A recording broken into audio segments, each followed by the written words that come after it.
Have you ever felt like God spoke something into your heart that He gave you a special thing to do, a calling, so to speak, and you just felt so sure that that is what you were supposed to do, but then um, things happened, circumstances happened, or people said things that made you doubt your calling? And I think that happens to all of us. As a matter of fact, if it hasn't, you are in the minority. But I was studying in Galatians today about Paul and his in the very first chapter. The way he starts out is by saying, I wasn't called by men. I wasn't sent here from men. This is a God thing. I was called by God. And he just knew that, okay?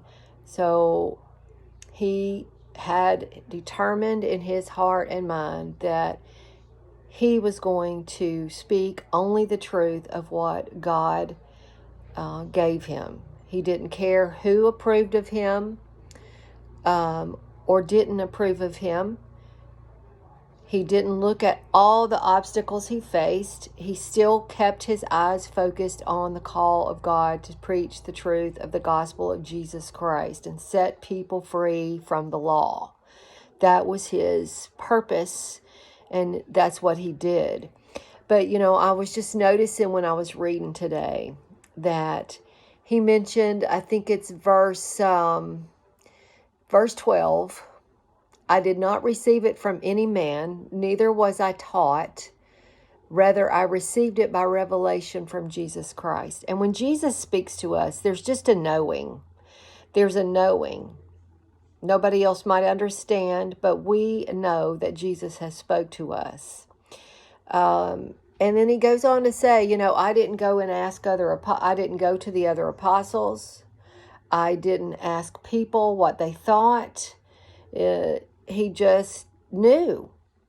He had been somebody who had absolute hatred for the church of Jesus Christ. He was killing the people. He was trying to destroy the church. He was very passionate in that. If you read about Paul's life, he was a very passionate person. Whatever he did with zeal. And that's what God knew he could use him. And Paul even goes on to say that God set me apart for this from the time I was born. Even though he didn't know for a long time and he was ignorant of the truth, once God came and revealed himself to him, nothing could change Paul's mind. And nobody would stand in his way.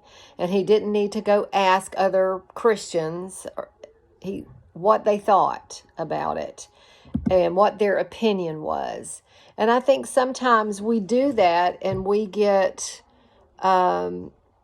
discouraged because other people might not be able to see us in the position that we feel like God has told us that we need to be in. We can't let what other people say determine or override what we know God has said. I know that God told me. I know this, when you get that word that sometimes you wonder, but there are times that you absolutely know beyond a shadow of a doubt that God has spoken something to you. And His Spirit spoke to me 3 years ago about this time that I was going to be working in missions. And I don't know exactly how and when. And at that time, it took me by surprise. And He told me that it would come to pass after my husband had died and after my parents were gone, that I would be working in missions. And so at that time, I thought it would be a great many, many years away. But He also spoke to my heart that it would be sooner than I thought. And so sure enough, my husband did pass away 4 months later. So I went to Bible college, and I finished Bible college and got a master's degree in biblical studies from Charis Bible College. And then I went to a third year in Colorado to media school. I felt called there. But And so then I was thinking, then I started trying to take my calling in my own hands and look for work and look for ministry or missions or whatever. Who am I going to connect with to do this call of God on my life? And nothing opened up for me. And then I remembered God said it would be after my parents were gone. And as it turns out, I've had to come and move in with my parents and be a caregiver. And so my day-to-day responsibilities are cooking and cleaning and laundry and doctor appointments and medication giving and grocery store shopping and things like that. It doesn't seem like, well, what is this? How is this helping me go towards my goal and my calling? And I have questioned, maybe it's not going to work out. Maybe I didn't exactly hear right, and I don't feel like I am all that qualified. I have a lot of flaws in my character. I have a lot of insecurities and personality quirks and things about me that I can't see myself as a leader, as someone who could be very useful to the kingdom of God, if you know what I'm saying. But I know what he said. And so I have to cling to that, and I have to stand firm. And it doesn't matter what other things are coming up, what circumstances are happening right now. It doesn't matter what people say or even what I think about my qualifications, because it's not on me. It's on the Spirit of God that lives in me.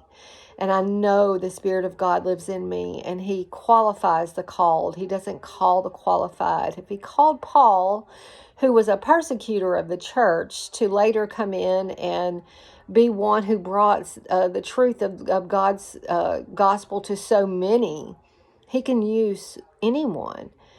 He looks at our hearts. Are we willing? Are we teachable? Are we consistent? And so that's what's important. So my encouragement to you today is just, if you begin to doubt your calling, or if it looks like everything is moving you away from where you thought you'd be going, just tune back in to that word that you know that you got from God, from Jesus, the Spirit of God, that you know that he is the only one who tells us absolute truth all the time. He's all-knowing, all-wise. His timing is not always our timing. His ways are not always our ways, but he knows the end from the beginning. And so we don't have to worry when we're in a place or a circumstance that seems like things have stalled or whatever. God's timing is perfect, and everything will work out the way it should when it should. So I just want to encourage you today to read over that in Galatians chapter 1. Listen to Paul's firm conviction that he is called of God to preach the truth, and that he is not going to worry about what other people say or think. He went through many trials and tribulations, but he kept going, and that's what we all need to do, because time is certainly short. And whatever purpose God has for your life, if you keep your eyes on him and keep your trust in him, you will see everything he promised and told you come to pass.